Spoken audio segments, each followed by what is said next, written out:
Bienvenidos a un nuevo programa Agenda País. Como es habitual, en estos programas dominicales estamos examinando una diversidad de temáticas que son importantes para el desarrollo nacional, acompañándonos de especialistas en diferentes disciplinas. En esta ocasión vamos a abordar el tema Formación para la vida y escuela pública, construyendo puentes. Antes de comenzar, vamos a compartir con ustedes un breve reportaje que nos va a introducir sobre este importante tema. Formación para la vida y escuela pública, construyendo puentes. El sistema educativo salvadoreño enfrenta enormes desafíos que comprometen la calidad de los aprendizajes de la población estudiantil. Infraestructura insuficiente y de mala calidad, una planta docente con deficiencias formativas, una legislación perniciosa y actores que deben lidiar con entornos pobres y violentos son solo algunos de ellos.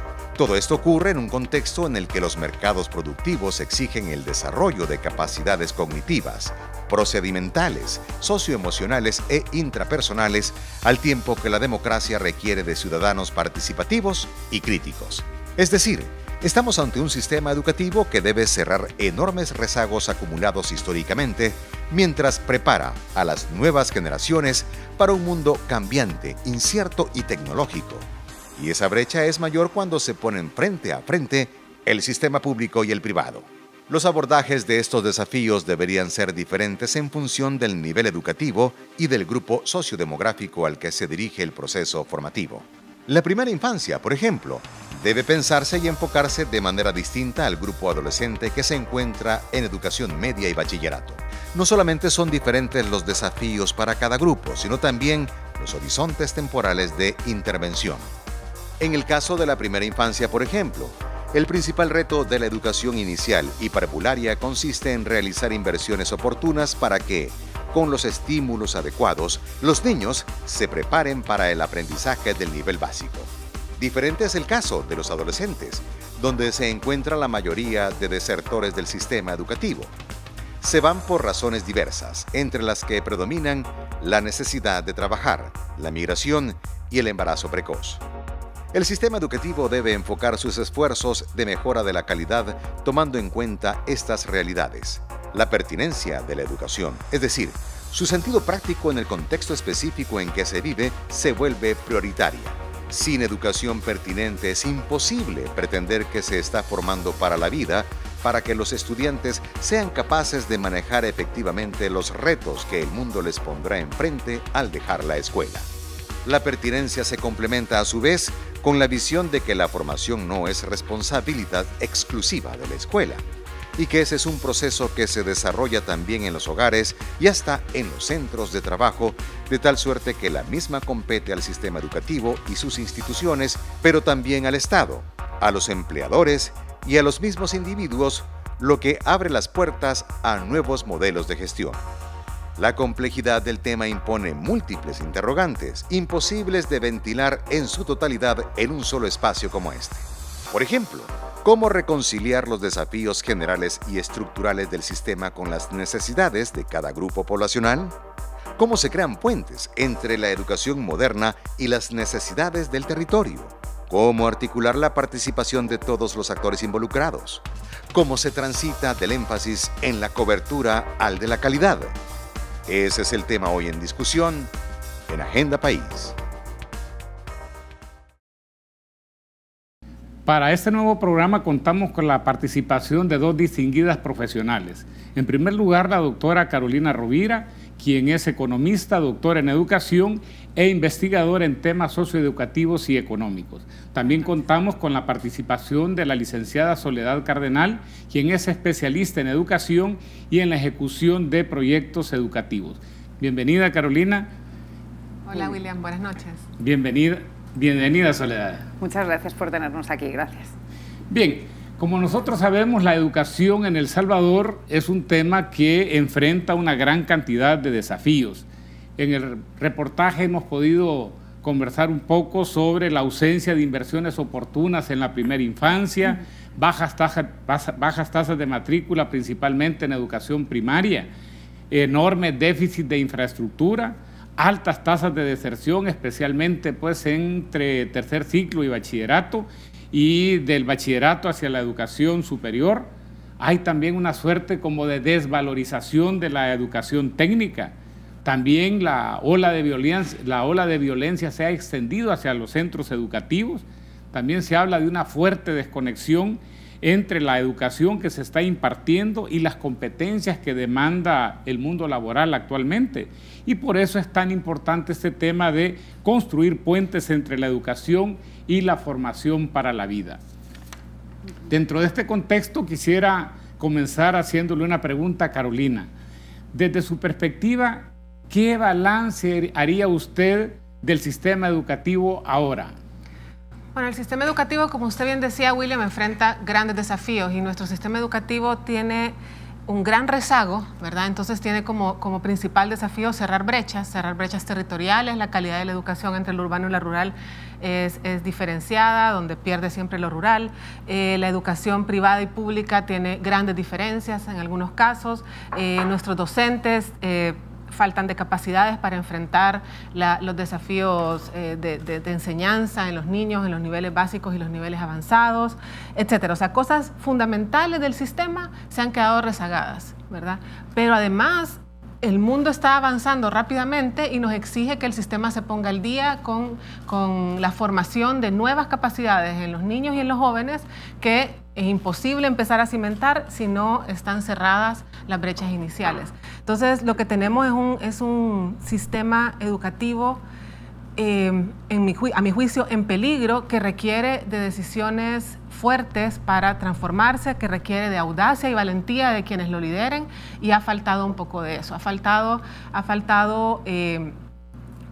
creo yo, criterio para priorizar en esos nudos gordianos que podrían acelerar las transformaciones urgentes y cerrar esas brechas que no nos permiten avanzar hacia la educación moderna que se requiere para insertar al país en el mundo actual extremadamente competitivo. Soledad, ¿podrías explicarnos un poco qué entendemos por habilidades para la vida? Sí, cuando hablamos de habilidades para la vida, pues la primera imagen que nos viene un poco a la mente es con qué capacidades voy a poderme desenvolver. Pero en realidad queremos hablar de que las capacidades para la vida son desde el momento en el que nacemos, no estamos hablando solamente de cuando ya seamos adultos, ¿no? Entonces la escuela tiene la necesidad de adecuarse a cuáles son esas demandas, esas competencias, esas habilidades que reclama de la persona adulta, ¿no? Entonces, cuando hablamos de esas habilidades para la vida, estamos hablando de que para poder insertarnos en un mundo productivo, en un mundo laboral, en un mundo social, porque incluso el poder llevar una familia o el poder tomar decisiones sobre tú mismo, sobre tus propias decisiones en tu vida, necesitas haber desarrollado esta serie de habilidades, ¿no?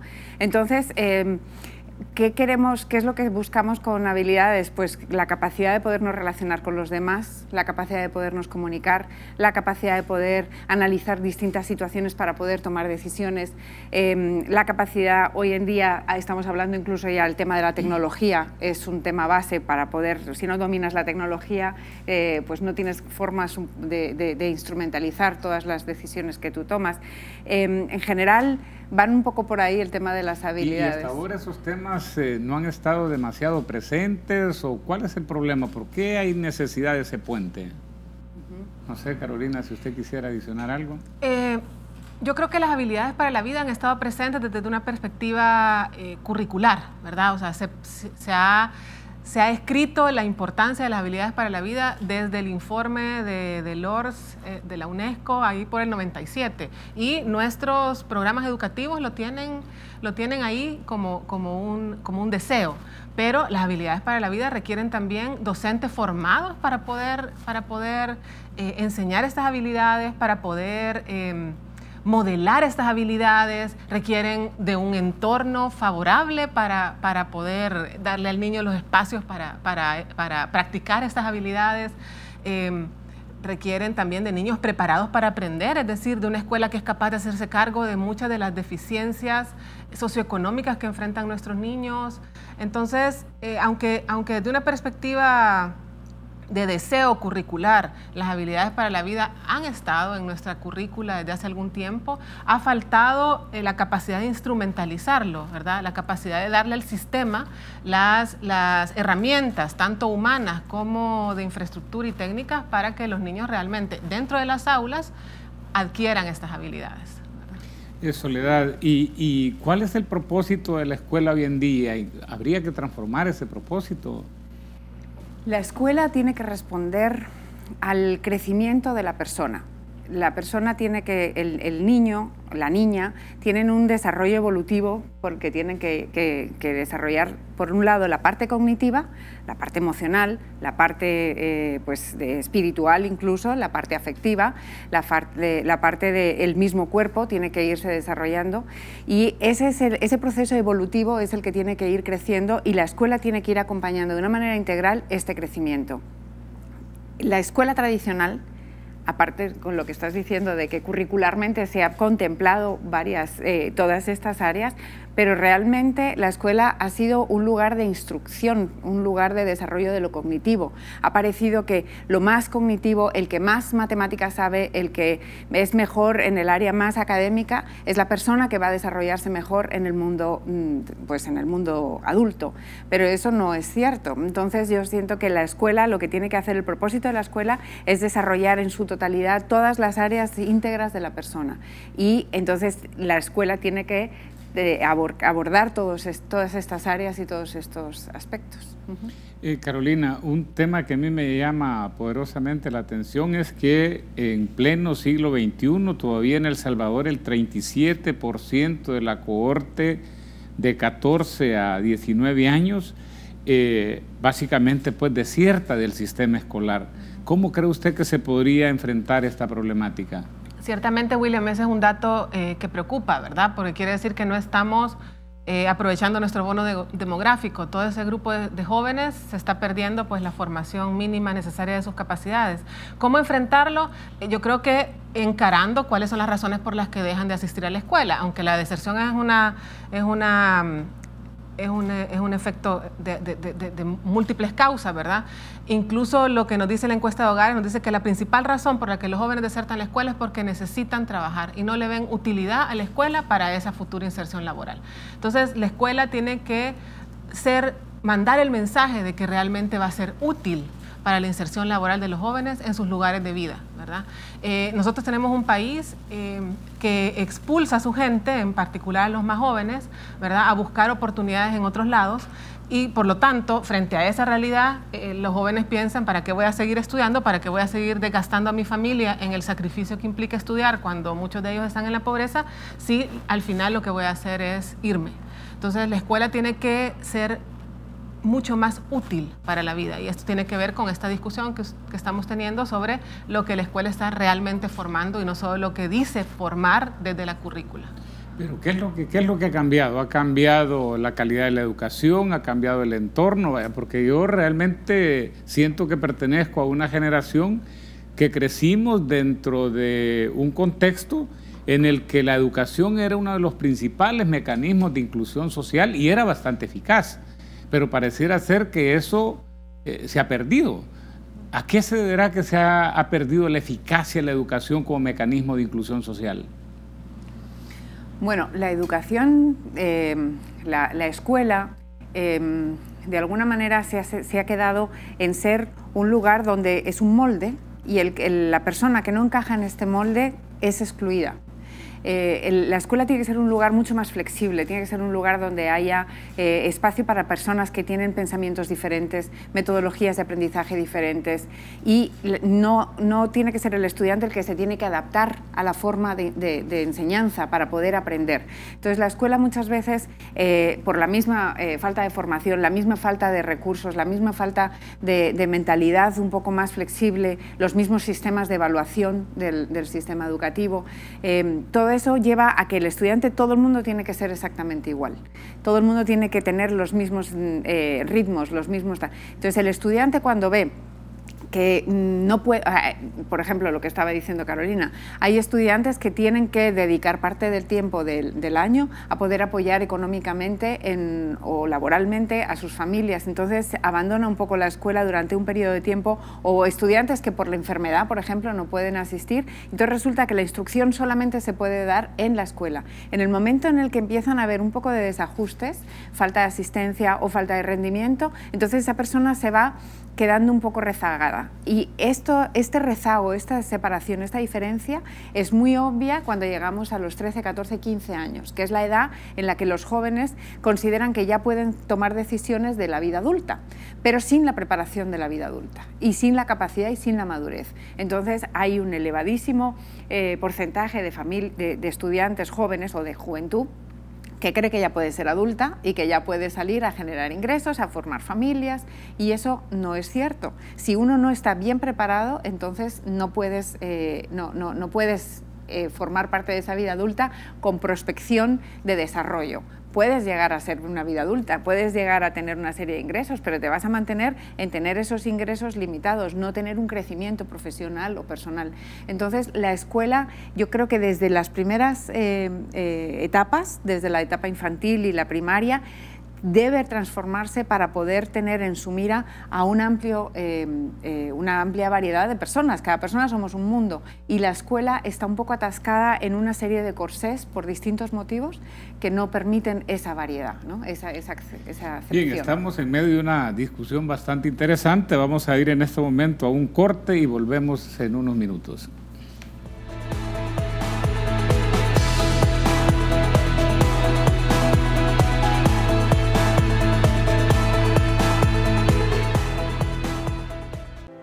Aprendamos a ser mejores. Puntualidad es la virtud humana que nos permite cumplir con un deber o atender un compromiso en un plazo o a la hora previamente establecidos. La puntualidad es una muestra de respeto a los demás. Hagamos la diferencia. Seamos mejores. Una producción de la Universidad Tecnológica de El Salvador y Canal 33.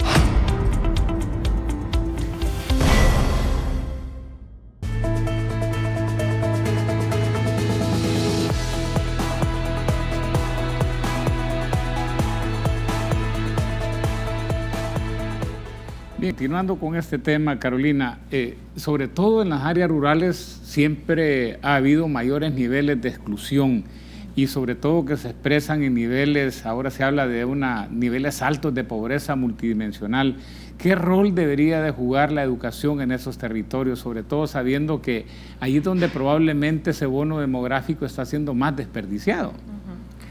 Ahí es donde la educación tiene que ser realmente una escalera de movilidad, como usted decía. Yo creo, sumando a lo que decía Soledad y a su duda anterior, que el problema de la educación también ha sido la falta de calidad, entendida la calidad como la capacidad de la escuela de darle a los jóvenes las capacidades mínimas para desarrollarse en el mundo que los rodea, ¿verdad? En el caso de la ruralidad, nuestra escuela está como diseñada en este molde poco flexible que habla Soledad para el mundo urbano, ¿verdad? Para responder a una realidad urbana. Entonces, de hecho, educarse en el mundo rural implica tener que emigrar, básicamente, o a la ciudad o a otro país, porque definitivamente que en el entorno rural no hay respuesta laboral para los jóvenes que terminan la escuela. Entonces, la escuela tiene que encontrar una relación con el territorio, ¿verdad? Con la vocación del territorio.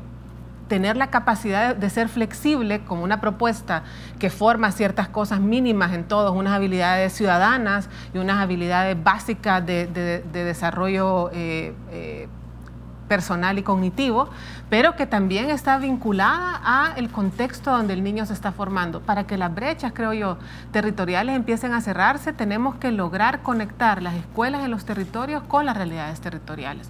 Y entonces la escuela, la educación para estos niños va a tener sentido, se va a volver inmediatamente más incluyente, porque entonces yo estudio para desarrollar mi realidad y no para una realidad que no logro ni siquiera imaginarme, ¿verdad?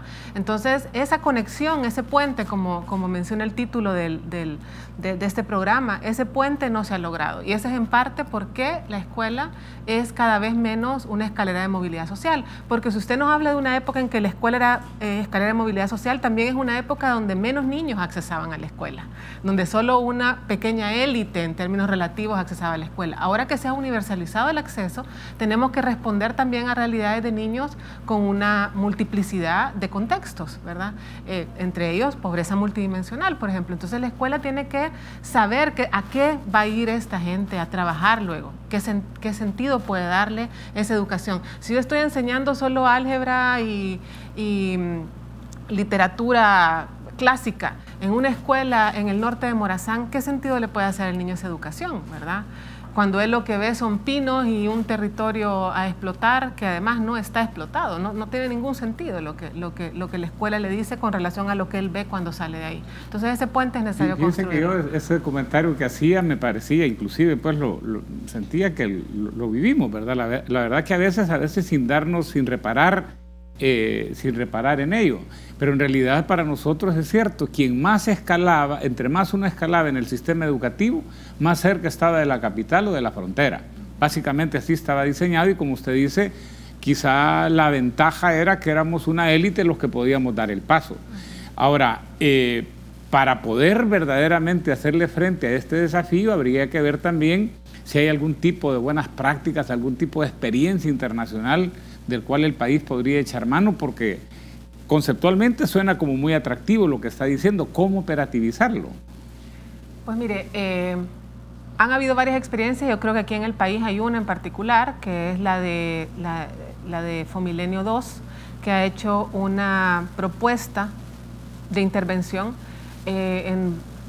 a lo largo de toda la franja sur del país, ¿verdad? Donde se está pensando en la vinculación de la realidad territorial con la escuela. Y esta propuesta incluye una serie de elementos, desde el tema curricular hasta cómo formar a los docentes para poder hacer esa propuesta curricular, porque no podemos pensar en transformaciones dentro del aula sin pensar en el docente, que es un elemento clave, el liderazgo de estas escuelas y además una contribución en cuáles serían los espacios que tendrían que tener estos niños para verse inspirados por la escolaridad, ¿verdad? Este proyecto pues está en ejecución ahorita y va a ser un buen piloto que seguramente va a ser evaluado para saber si ese es el paso a dar aquí en el país, porque además es interesante que sea algo que se está probando en nuestra realidad. A veces caemos en el error de traer recetas, ¿verdad?, que funcionaron en otro lado y cuando se aplican aquí no funcionan igual de bien, pero esta es una oportunidad que se puede pilotar. Soledad, ¿cómo está respondiendo la escuela y particularmente la escuela pública a las necesidades del entorno laboral y productivo en el mundo en general? La escuela tiene los grandes retos de actualización a las nuevas demandas. El mercado laboral, el mundo profesional ha cambiado muchísimo, no solamente por la introducción de las tecnologías que han afectado no solamente la forma de hacer relaciones, sino también de ejecutar proyectos o de hacer ventas o tal, sino que además también las mismas dinámicas económicas han variado también un montón. Y esta nueva adaptación, estamos hablando de que se dice, por ejemplo, que los profesionales adultos jóvenes tienen el reto de cambiar 3 veces, de reinventarse, como hacen los actores y los cantantes, ¿no?, que se reinventan, tienen que reinventarse profesionalmente al menos 3 veces en su vida. Entonces la escuela tiene que, en esa mentalidad flexible de adaptación, la escuela tiene que responder a que las personas que salen, que egresan de la escuela, tengan esa capacidad de adaptarse al mundo laboral, a la situación de las comunicaciones, a las relaciones entre las personas, a distintas cosas. Entonces, la escuela necesita romper esa estructura de asignaturas, ¿no? Necesita un método de evaluación en el que todo el mundo va exactamente igual por los mismos baremos y los mismos parámetros, y tiene que ver que hay una serie de, en el mundo profesional, si tú le preguntas a alguien del mundo de los recursos humanos que hace selección de personal, buscan en la identificación las habilidades blandas que se les llaman, habilidades blandas o transferibles, que dicen porque puedes desarrollarlas en distintos ámbitos, o las habilidades o competencias técnicas. Entonces, por ejemplo, si yo voy a entrar en una compañía telefónica, pues obviamente tengo que saber de telefonía, pero también tengo que saber trabajar con el resto de los compañeros, estar dirigida hacia los objetivos del proyecto, tengo que saber comunicar y entender y analizar, y todas estas competencias que son o las habilidades que se buscan. La escuela, si uno llega a un aula, se sienta y escucha cómo el docente habla y entonces copia, no ha generado la capacidad de análisis, no ha generado la capacidad de síntesis, no ha hecho un escrito, no ha demostrado la capacidad de entender ni de tomar decisiones, entonces la escuela realmente no está respondiendo a esa necesidad de esa habilidad que el estudiante tiene que desarrollar en esos momentos. Entonces hay experiencias que cada día son más conocidas, como es el trabajo por proyectos en los centros educativos. Entonces hay varios profesores diseñan un proyecto en el que se trata de que los estudiantes puedan desarrollar todas las capacidades de trabajar en equipo, donde se habla, por ejemplo, para poder trabajar en equipo tienes que saber superar conflictos o resolverlos, porque uno quiere imponer su idea, el otro quiere imponer otra, y luego en el mundo laboral tenemos que aprender también a que no tenemos que imponer, sino que tenemos que también aprender a negociar, a ceder. Entonces, esta escuela tiene que responder a estas necesidades, sobre todo en todas esas habilidades blandas. Luego, técnicamente, hay unos conceptos, unas nociones básicas de ciertas áreas de los distintos rubros profesionales que se pueden desarrollar, pero ya en una educación técnica, hablando en educación media, ¿no? Cuando ya podemos hablar de una prelaboral. Prelaboral, entre otras cosas, porque el estudiante de 13, 14 años no tiene edad para ser contratado, por eso tenemos que hablar de que son los conocimientos, los rudimentos, ¿no? de una profesión o de una vocación profesional. Entonces, ahí esta formación técnica sí puede incorporarse a la escuela. Incluso un poquitín antes, ya desde lo que aquí en el país está en el sistema educativo como tercer ciclo, están ciertas habilidades que son jugando, puedo ir desarrollando una serie de actividades en las que puedo aprender, por ejemplo, rudimentos básicos de temas de fontanería, por ejemplo, o de cómo montar y desmontar una computadora, o de cómo hacer relacionar cosas de cocina o de jardinería, que son vocacionalmente, el estudiante también puede ir viendo si realmente me gusta esto, no me gusta, si soy bueno, no soy bueno, ¿no? Y si le veo futuro potencial. Y aquí una de las necesidades que el mundo en general, no solo profesional, está demandando es el tema del papel de las mujeres. Entonces, las mujeres tradicionalmente han estado, o el mundo ha creído que las mujeres tienen acceso a ciertos sectores y los hombres a ciertos sectores. Entonces, el hecho de que haya capacidad de que los hombres y las mujeres se desempeñen en todos los mismos sectores, la escuela también puede ir desarrollando esas habilidades y puede ir trabajando no solamente con los estudiantes, sino también con docentes, padres de familia, la posibilidad de que haya una niña que esté trabajando, esté desarrollando habilidades mecánicas, automotrices, por ejemplo, y que haya un varón que pueda a lo mejor dedicarse a pueda desarrollarse, por ejemplo, siendo tutor de una serie de asignaturas o de áreas con niños más pequeños, que tradicionalmente parece como que los varones no tienen trato con los jovencitos, ¿no? Entonces creo que la escuela tiene toda esa posibilidad, esa potencia de conectar el mundo adulto con la escuela, con la infancia, ¿no? Con el desarrollo evolutivo de la infancia. Fíjese que cuando yo he conversado con empresarios, ellos en efecto destacan mucho las deficiencias que a veces observan en el desarrollo de estas habilidades blandas cuando están reclutando personal. Pero yo diría, bueno, ¿qué es lo que le hace falta a la escuela para que ayude efectivamente al desarrollo de estas habilidades blandas y estas competencias técnicas? Pues desde mi perspectiva, a la escuela le hace falta un docente con las habilidades incorporadas, ¿verdad? tenemos evidencia de la debilidad de la formación inicial docente y por lo tanto de la debilidad de la formación que nuestros docentes tienen cuando llegan al aula. Las condiciones en las que los docentes trabajan tampoco les permiten tener espacios para ser mentores, para ser guías, etcétera, sino que están solamente abocados al desarrollo del día a día dentro del aula sin mucha flexibilidad. Eso se suma a la falta de herramientas, ¿verdad?, para desarrollar estas habilidades. Entonces lo que tenemos es que el niño no tiene dentro del aula, que es el lugar pues privilegiado del aprendizaje, ni una imagen que emular, ¿verdad?, ni estrategias, ni una persona con las estrategias para desarrollar estas habilidades. Entonces yo creo que para lograr el desarrollo de las habilidades blandas es fundamental un foco prioritario en la formación de los docentes en estas habilidades. Uno no puede dar lo que no tiene. Entonces si el docente no ha sido formado en ellas, y son docentes que se han formado hace 20, 30 años en promedio en los sistemas educativos, ¿verdad?, los que están ahorita dentro de las aulas, sabemos que las universidades no han priorizado en esto, mucho menos en aquel tiempo. Entonces tenemos que darle a estos docentes las herramientas para que puedan formar estas habilidades. Y Soledad, ¿cuál es la mejor manera para construir puentes entre la escuela pública y esas demandas, ¿verdad?, de la sociedad? O sea, ese es como el punto central de este programa. Es la comunicación, o sea, el sistema educativo, y no estoy solamente refiriéndome a un ministerio de educación global que tenga que tomar decisiones, sino también una escuela, unos docentes, unos directores de centro, unos padres de familia que también reclamen, ¿no?, estén capacitados como para tomar decisiones, una participación ciudadana.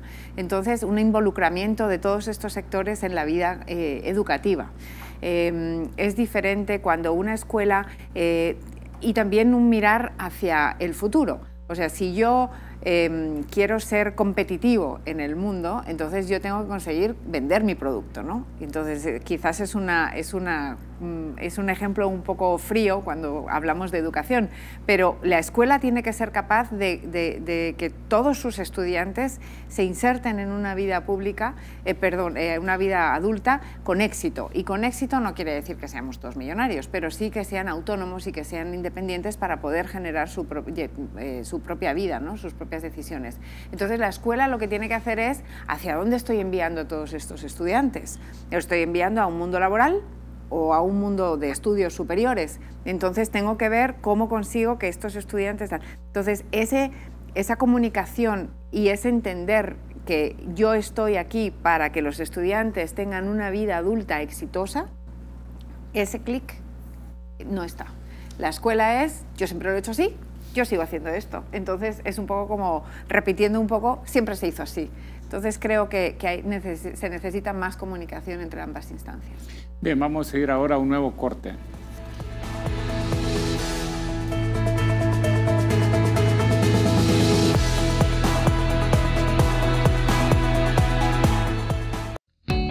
Gramática al día. Sea bienvenido a Gramática al Día, espacio que promueve el buen uso de la lengua española. Nuestra cápsula de hoy es sobre algunas conjugaciones del verbo alinear. Alinear en presente de indicativo es así: yo alineo, tú alineas, él alinea, nosotros alineamos, vosotros alineáis, ellos alinean. En presente de subjuntivo, yo alineé, tú alinees, él alinee, nosotros alineemos, vosotros alineéis, ellos alineen. Y en presente de imperativo, alinea tú, alinee él, alinead vosotros, alineen ellos. Le esperamos en nuestra próxima edición de Gramática al Día. Una producción de la Universidad Tecnológica y la Academia Salvadoreña de la Lengua, con el auspicio de Canal 33.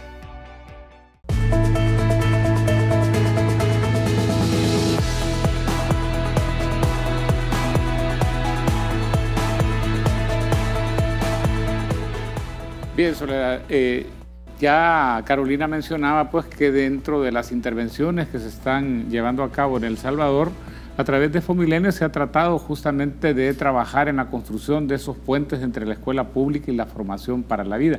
¿Nos podrías explicar con algún detalle qué es lo que se está haciendo y si hay también otras experiencias que van en esa dirección? Sí, Fomilenio 2 es un proyecto que viene a reforzar todas las acciones que estaba realizando el Ministerio de Educación precisamente en esa línea, en la línea de fortalecer la inclusión de todos los estudiantes, no solamente en la escuela, sino también un poco como estábamos hablando antes en la sociedad. Entonces, busca, a mi manera, con una expectativa muy alta, fortalecer un montón de acciones que son muy variadas y que todas buscan fortalecer el objetivo final, que es el de la inclusión. Y entonces, todas estas líneas de intervención pasan, retomando un poco el diagnóstico del que hablaba Carolina al inicio, buscan fortalecer, en primer lugar, el ambiente físico donde se desarrollan todos estos aprendizajes, ¿no? Entonces, las instalaciones educativas, el tener un buen equipamiento, el que haya un espacio que está diseñado para que los estudiantes puedan circular por el centro, la iluminación, la ventilación. O sea, no podemos... a pesar de la maravillosa vocación de muchos docentes, los aprendizajes necesitan su propio espacio para que sean adecuados y que promuevan y faciliten los aprendizajes, ¿no? Entonces se necesita. Entonces Fomilenio está en la reconstrucción de 46 centros educativos buscando que este espacio sea el pertinente para que haya este desarrollo de enseñanza y aprendizaje. Por otro lado, todo el tema de formación docente. Es un tema de formación sobre todo de actualización. No solamente sumándose al Plan Nacional de Formación Docente, que busca fortalecer los conocimientos de los docentes, pero también las metodologías más pertinentes para poder enseñar, para poder evaluar, y las metodologías también, el uso de las nuevas tecnologías aplicadas a la evaluación y aplicadas a la enseñanza. El fortalecimiento del idioma inglés, de la enseñanza y del idioma inglés, porque hoy en día sin inglés no vamos a ningún lado, eso está clarísimo. El tema de la tecnología, desde los estudiantes más jóvenes que puedan utilizar a lo mejor lectores digitales para poder tener acceso a un montón de libros más, el fomento de la lectura, porque por medio de la lectura es que realmente conseguimos desarrollar todo este pensamiento crítico, esta capacidad comprensiva, esta capacidad de análisis.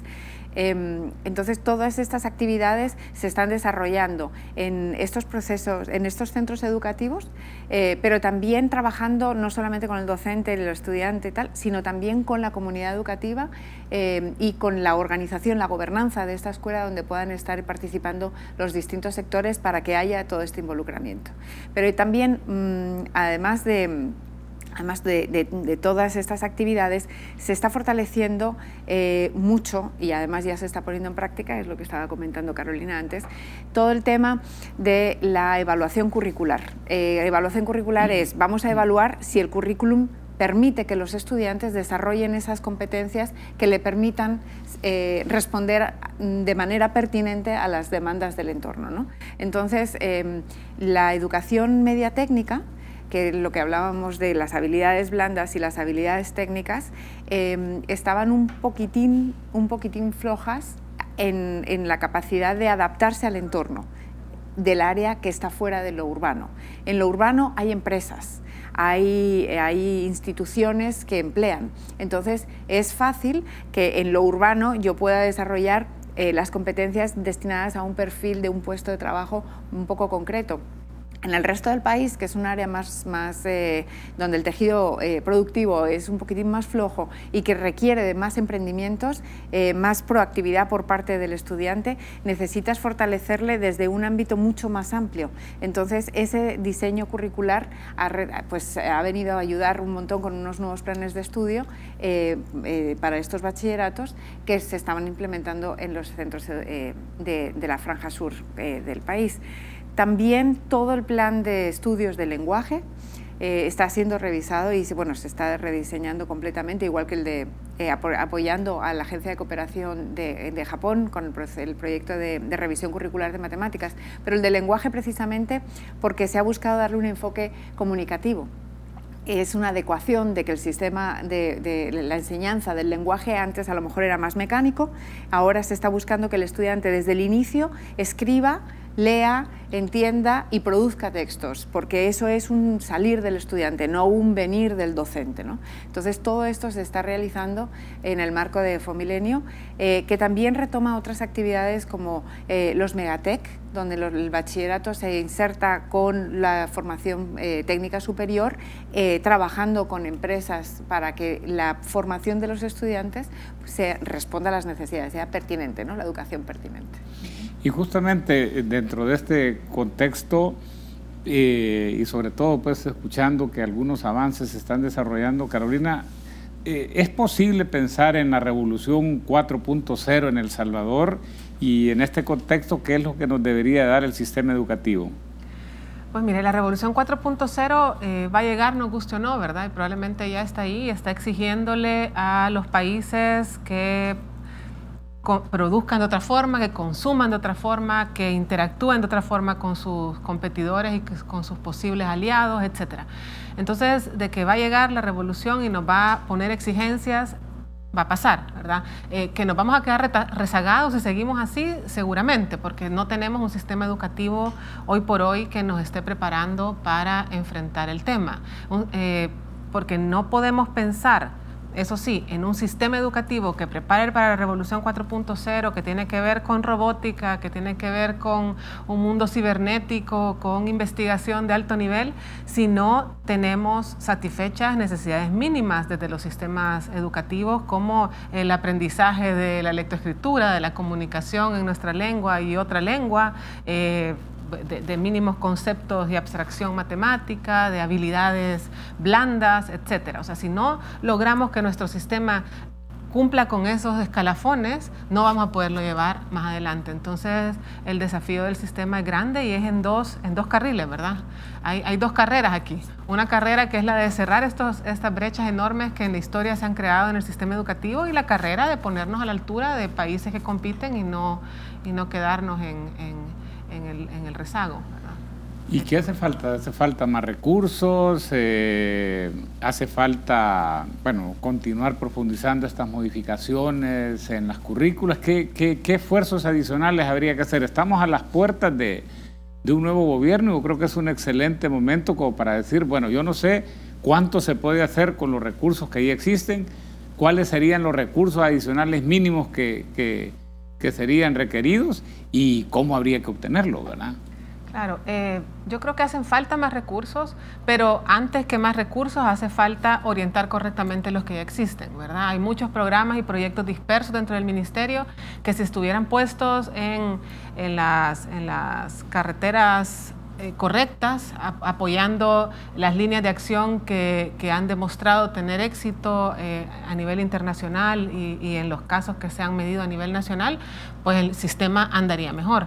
Hace falta antes que recursos una profunda reforma legal en el sistema educativo que permita que ciertos cambios se profundicen, porque nosotros podemos invertir mucho dinero en formación docente, pero también necesitamos que los docentes estén en las áreas de su especialización, por ejemplo, y eso no se da por el sistema legal que tenemos y la forma en que se asignan las plazas. Necesitamos que el sistema se oxigene con docentes jóvenes. Eso no pasa porque tenemos una ley que no permite. Necesitamos la profesionalización del liderazgo educativo. Eso pasa por cambios legales. Entonces también el cambio no se va a lograr solo desde el ministerio, sino que con el esfuerzo de otros actores, dígase la Asamblea Legislativa, sociedad como un todo, presionando por un cambio integral, ¿verdad? Y no solo por parches. El tema de infraestructura es un tema que requiere muchos recursos, ¿verdad? Que difícilmente van a salir en la situación actual de los recursos propios del Estado. Entonces aquí se necesita probablemente el apoyo de la cooperación internacional, de los proyectos, pero un apoyo concertado, ¿verdad? Apoyando los esfuerzos que ya están y no inventando cada vez un nuevo formato de proyectos. Si Fomilenio ya empezó con este proyecto de mejora de infraestructura, pues a partir de la evaluación del proyecto, que otros vengan y se monten en ese esfuerzo y lo amplíen, y no que vengan a hacer algo nuevo desde cero, ¿verdad? Entonces, creo que los recursos siempre van a ser insuficientes en educación. Siempre va a requerir mucho dinero, pero hay muchas cosas que hacer antes que pensar en inyectar más dinero al sistema. Yo escuchaba recientemente a la nueva ministra de Educación más o menos hacer una presentación de los desafíos que ella percibe que enfrenta el sistema educativo. Yo diría que en términos generales hay bastante coincidencia con las apreciaciones que ustedes han vertido. Con la formación y la experiencia que tienen en el tema, ¿podrían así tal vez puntualizar algún tipo de recomendaciones que ustedes le quisieran hacer al nuevo gobierno para ver si es posible dar un salto de calidad en cómo hemos estado conduciendo la educación hasta ahora? A mí me parecería muy interesante generar alianzas locales, que no recaiga sobre el sistema educativo, sobre el ministerio, todo el peso. Hay muchas de todas estas necesidades que se van identificando sobre infraestructura, sobre las dificultades que tienen los estudiantes, porque llegan muchas agencias de cooperación, grandes, pequeñas, medianas, llegan con proyectos a colaborar en escuelas en particular y a fortalecer esas escuelas. Y al final resulta que lo que paraliza el proyecto es que no hay dinero para que los estudiantes se transporten desde su casa al centro educativo en otro horario extra, ¿no? Entonces, ver de qué manera también los actores locales pueden colaborar en apoyar con pues, alimentación o con transporte o con algún tipo de recurso, con seguridad, para que todas estas otras actividades que vienen, o estas otras agencias de cooperación o otros proyectos o las mismas comunidades quieran desarrollar. Entonces yo creo que lo importante sería saber que no estamos solos, que hay muchísima gente, muchas instituciones que están tratando de apoyar y ver de qué manera todos estos esfuerzos se pueden fortalecer para que el impacto sea mayor, ¿no? Esa sería definitivamente la primera. Todo el proyecto de Fomilenio requiere de muchos refuerzos, o sea, recursos económicos, lo que se ha hecho hasta el momento, pero ya ha dejado mucho diseño curricular, mucha formación docente, muchos materiales didácticos, muchos sistemas, el mismo sistema de información, el SIGES, que es un proyecto financiado por Fomilenio, viene además a hacer una transparencia de información, porque se están recolectando toda la información procedente de centros educativos, de estudiantes, de docentes. Entonces, a la hora de enfocar hacia dónde doy los recursos, por ejemplo, para un programa de materiales escolares, o hacia dónde hace falta que haya mayor cantidad de docentes o algo así, un sistema de información te permite tomar las decisiones más acertadas, ¿no? Entonces, fortalecer también ese sistema de información y retomar todo lo que ya se ha hecho en materia curricular y de formación docente, eso definitivamente. Carolina.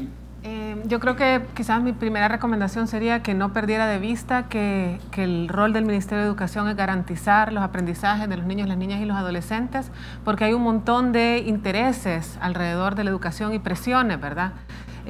Para que se tomen acciones a favor de los docentes, al servicio de otros actores dentro del sistema.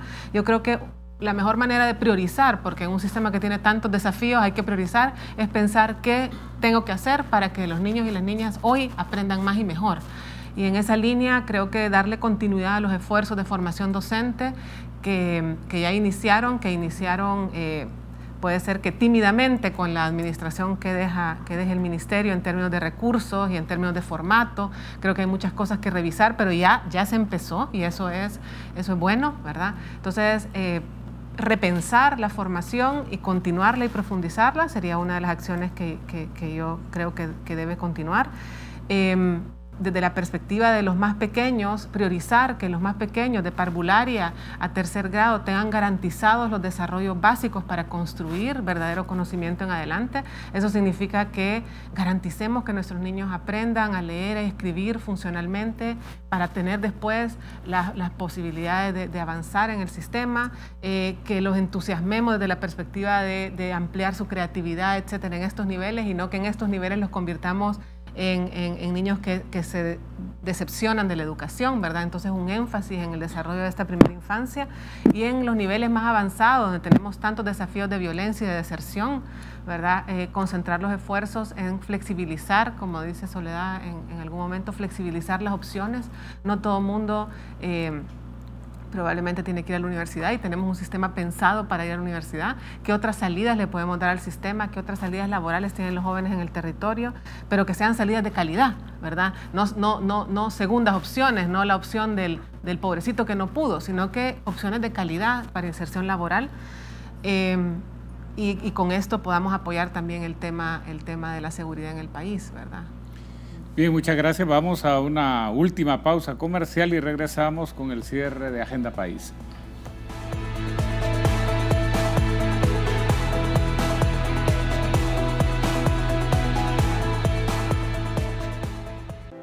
Aprendamos a ser mejores. Somos mejores personas cuando evitamos apoyar una idea o persona solo por conveniencia. Eso es lealtad. Hagamos la diferencia.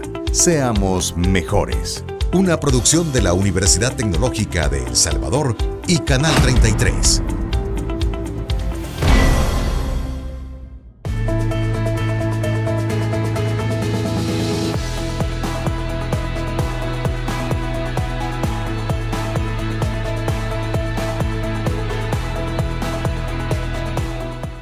Bien, hemos tenido un interesante programa. Yo diría que del desarrollo podría desprender como algunas ideas básicas que se han desarrollado. La primera es que la educación en El Salvador enfrenta grandes desafíos. La segunda, decíamos que es urgente inyectarle más recursos, pero que eso no basta. En tercer lugar, que existe una fuerte desconexión entre la educación que se está impartiendo y las competencias que demanda la vida y el mundo laboral en particular. También se nos ha dicho que con voluntad política y recursos bien orientados se puede mejorar sustancialmente la pertinencia de la educación. Creo que esta es una excelente noticia. Por otro lado, nos han dicho también, miren, realmente si queremos sacarle mejor provecho a los escasos recursos disponibles, es importante establecer alianzas principalmente con los gobiernos locales que pueden complementar, ¿verdad?, los servicios ofrecidos por el sistema educativo. También se nos ha dicho, miren, es crucial aprovechar los avances que ya se tienen. A veces hay tendencias a que cuando inicia una nueva administración se quiere comenzar todo de nuevo, pero realmente hay buenas experiencias, Carolina nos decía, algunas inclusive localmente, que vale la pena que sean retomadas, ¿verdad?, en términos de desarrollos de sistemas de información, desarrollos curriculares, evaluaciones o sistemas de evaluación de aprendizajes, etcétera, ¿verdad? También se nos decía, Carolina nos destacaba otra cuestión que es bien importante, que es siempre tener presente cuál es el rol principal del Ministerio de Educación. Y esto me lleva a mí a que no hay que confundir los medios con los fines, ¿verdad? Que siempre hay que tener presente que independientemente de en qué intervención estemos pensando, nunca dejemos de pensar en cuál es la finalidad principal, ¿verdad? Y nos hablaba que de lo que se trata, sí, en términos sencillos, es de aprender más y mejor, algo así creo que lo decía. Y finalmente también lo último que se nos señalaba es que es importante darle también una atención particular a la primera infancia, que es donde básicamente se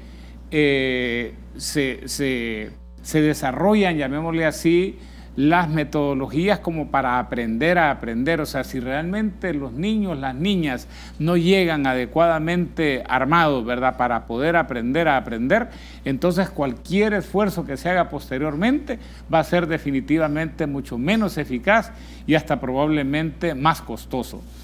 Quiero agradecer a Carolina Rovira y a Soledad Cardenal por habernos acompañado en este nuevo programa. La verdad que ha estado muy interesante, creo que vale la pena darle continuidad y también invitarles a seguirnos a través de las redes sociales, ¿verdad? Y sobre todo también a que nos acompañen próximamente a abordar un nuevo tema. Muchas gracias.